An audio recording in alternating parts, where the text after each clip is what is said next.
G'day team, I've got the amazing Ellie with me today. Thank you for Hi. being here. No, thanks for having I'm me. super excited about this conversation because you've gone on a massive personal transformational journey in yourself, right? And so this is, I think, a very topical conversation, especially in the sporting world, on how do you even do that transition process. So quickly, before we get into it, can you quickly just introduce yourself, who you are, your background, and then, what you're doing today, and let's dive into it. Sure.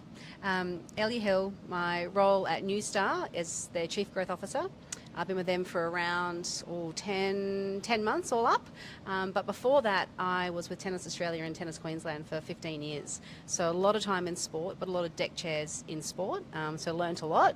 Most people go from business to sport. I kind of went from sport to business, but what I learnt in sport I think has helped me here. But my background to that's been pretty much tennis for forever. I was a player, a coach here and abroad, and really learnt about what we can do for people through sport, and now taking that into Nuestar and scaling their business. And not just a player, you essentially you travelled the world playing, being completely in the scene. Yeah, I mean, I was very lucky. More from I would like to talk about the coaching piece more, and I think what my sport did was allow me to see the world and to help people, and that was through being on court. Played a lot as a child, somehow got through school. I had a very amazing school and headmaster for another time, and when I finished school, went playing, and then I just wasn't loving it, and I thought, you know what, I want to stay with the sport, but I don't know what to do. College was an option, but I'm a worker. I love working. I love being impactful quickly, and I probably wasn't ready to know what I wanted to do from an education perspective. So my coach said, "How about you do some hours for us?" And I loved the coaching piece, and that took me abroad, and being able to be based in Asia and then travel wherever the tournaments were with the players is really how I got to take my suitcase to places, or my rackets, should I say. Which Yeah. I think is really cool, right? Because that's already, you're essentially the first transition piece, right? From being a player to a coach. Yeah. And then you go, well, how long did you do a coaching for? Then when did you dive into the business world? Yeah, so let's say 20, I started the coaching piece, and then, oh gosh, Australia, abroad, 27, 26-ish, I came home, and there was actually, I was coaching, and there was a role at Tennis Queensland, and someone said to me really close to me, you should look at this. It was around participation for Brisbane and parts of Queensland. I said, I'm just not sure, I'm loving being with the players, and they said, look, you're going to be on court forever, is that what you want to do? And I thought, probably not. I can give somewhere else, and put an application in with 5 minutes to go, and then went over to Tennis Queensland and worked with them and Tennis Australia, and as you know, finished about 2 years ago as their acting CEO, and got to sit in lots of different deck chairs and be a part of a pretty big sport. And yeah, really, really lucky to grow up in that sport as a person and as a human. So that was probably how the transition happened. It was more just give something a try, and I was looking for some change, and often change comes when it should. The opportunity arose, and someone said apply, and you did. Yeah. And Yeah. the last 15 years has been an awesome journey for you. What I want to really dive into in this conversation is the transition into what you're doing now in this Yes. business world, right? Because that's like in the sporting community, working for a corporation, Yeah. that's like a very linear mindset. Yeah. I think with your background and what you've been able to achieve, especially recently, is you have a very open mindset, which is Yes. different to most. Yes. And you're all about connecting. Yes. And that's how we've really connected the last couple of years. Like, I think you're just amazing. You're one of the most amazing people are doing this Thank process. you. 100% true. Yeah. Because you see opportunities, and it might not be for you personally. Actually, it's probably 99% not for you personally, but you see opportunities with everyone else. So just quickly talk to us about how that even came to be. Yeah. And then what you're doing today, and what does your world look like? Yeah. I think how it came about was the time I had in tennis and working with government. So we knew that 90% of the tennis facilities across our state were owned by local government. We didn't have a relationship with them, and we probably hadn't thought about doing that before. It was around coaches and schools and kids and parents. So I said to the board at the time, we need to get closer to them. Let's understand what we have. So through a project, I was able to then lead some government relations for tennis. Then in government, I saw, right, it's not just the sport people that we want to work with. We want to work with women and First Nations and communities. So then I started to really diversify the story of tennis across different government portfolios. So that's where I guess the breadth of my mind began. So I think very broadly, I stretch whatever I'm doing. Is this because tennis for a long time has very much been the AO, the international scene, and not so much from a community perspective and where the money's going? No, not at all. I think it was more we hadn't told our story to those people. So when I would sit down in front of a minister for women and we talked about what tennis was doing for women, it was more of a, oh my gosh, I didn't realise how impactful sport's being for women. And then I thought, hang on, we can do this around inclusivity, First Nations. How are we making sure that everyone knows our story that isn't just a sport person? So that's really where I learnt to have breadth in what I did. When I left tennis, I then went into a space around sport technology and the Director for Sport Technology of the Queensland Government. And again, very similar, you would spend time with sport saying, did you know tech can help you? And that's where you and I really connected. And sport said to me, I didn't really think about tech. I just thought about participation and footies and tennis rackets and balls. Yeah. And then you brought to them opportunities to make them save money, be more efficient, and actually be ready for the future. So again, thought really broadly. Then through, I guess, our... And trust me, in that basis, like I've been in the sports world for only, 2-3 years now. Yeah. Tech and sport doesn't go together. Like it definitely should. Yeah. But the mindset of these organisations and communities and centres and it's just like there's a massive disconnect, which is what we're trying to solve, right? So I 100% agree that you had the right mindset and how to like gel that together. Yeah, and I think the other part as well is you don't know what you don't know. So by having a conversation and being able to connect dots, and that's something I'm really proud of. And how do I connect a dot for good? So another really great example, I do some work out with a group called Be in the Enterprise. There's an amazing Chamber of Commerce for the airport, and we just met through connecting. And the first place people go to when they hit Brisbane is the airport. That's their first cuddle. So I said to tennis at the time, we should be doing some stuff with them because our players come in here. How does tennis amplify the greatness of the airport and what the airport wants to be? So then from that relationship, we then took a group down to the Australian Open last year and we got to see, really, really special, a few behind the scenes sneak peeks. And what that did for the guys who came on the tour from the Enterprise was show what world class looks like and how do we get Brisbane ready for that. Now, you typically... Which we definitely need to be ready in the next few years for that. Yeah. But it was more about why aren't we learning from each other? So I kind of often think, right, what have I done or what have I got in my back pocket? And Lucas, what are you doing? And have we thought about this? So I think by being a broad thinker and stretching a conversation, and often you might go, where's this one going? But that dot that connects then just amplifies and can explode. So I think sport can teach us so much in business because sport has become business. That's a really good analogy. I love that. Yeah. Do you know why or where you get this from? Has it just always been within you and this is like now unleashing? Have you ever actually thought about that conversation? I haven't. I had someone, maybe about 10 years ago, say to me, you're really good at telling a story. I just thought it was good. I was a good talker. But I think I learnt it from my coaching days because when you're a coach, you aren't just there to give someone a great forehand, backhand or a strategy.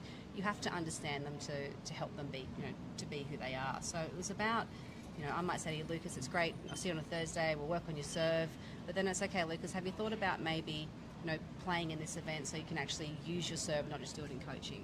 So I probably was dot connecting in a really simple level in coaching. And then when someone said to me, you're a good storyteller, you can do this for good. And I really had to scratch and understand what they meant.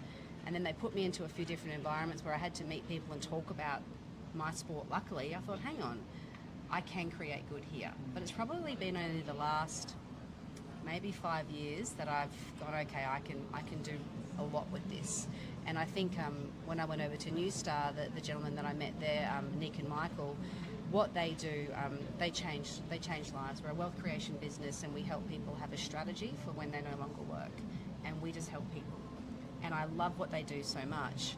I thought I want to tell their story to everyone, and that allowed me to scale the business that I'm now in with them. So I think it came from coaching and helping people, then into opportunities tennis allowed me to have, because it's a pretty good story. Mm-hmm. No one can really be offended by sport. Yeah.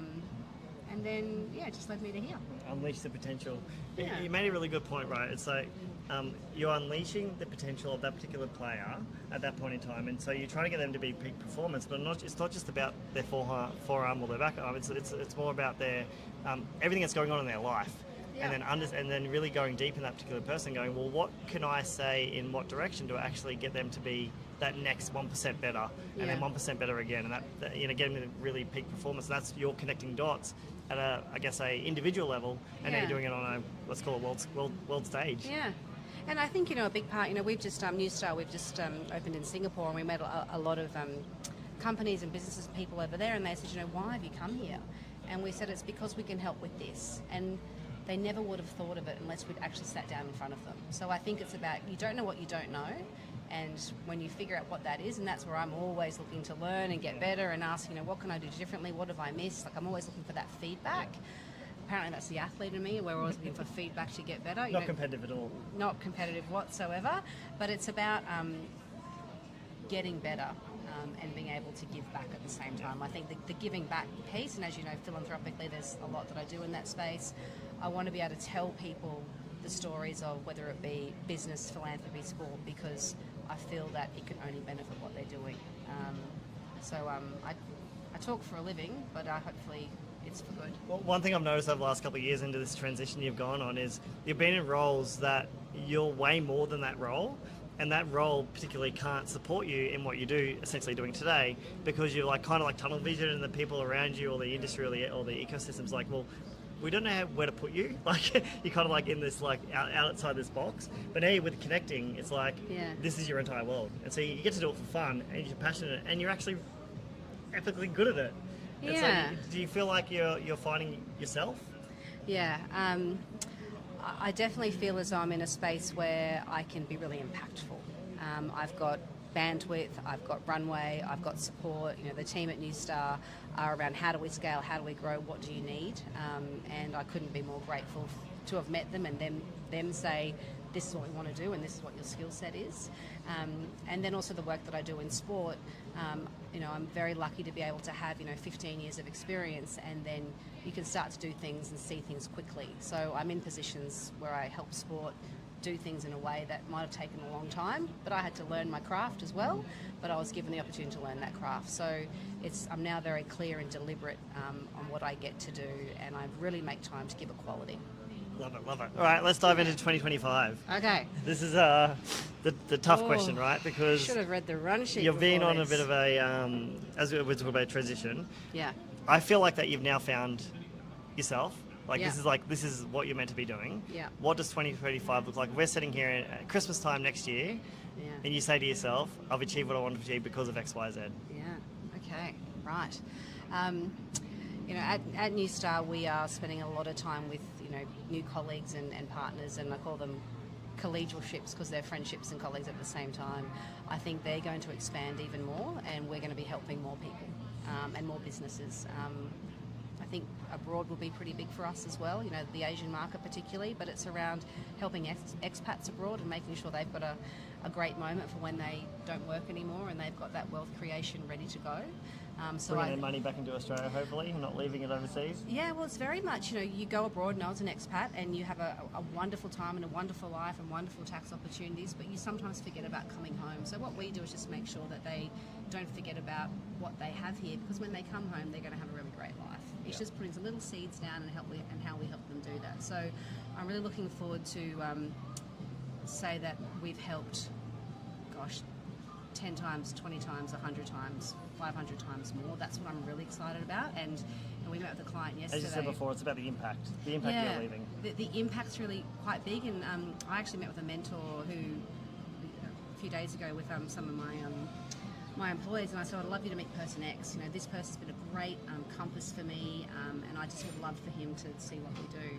And at the end of the conversation, my mentor said, I'd love to do some stuff here because you're really helping people. So to be able to give back to people who have really given to me, that's why I'm getting out of bed, because I think I can get in front of people to do good. Love that. So good. So 2025 is so being even more impactful and more helpful, and we can measure that, and we can have those measurements. I don't know what KPIs for yet, Lucas, but we'll see.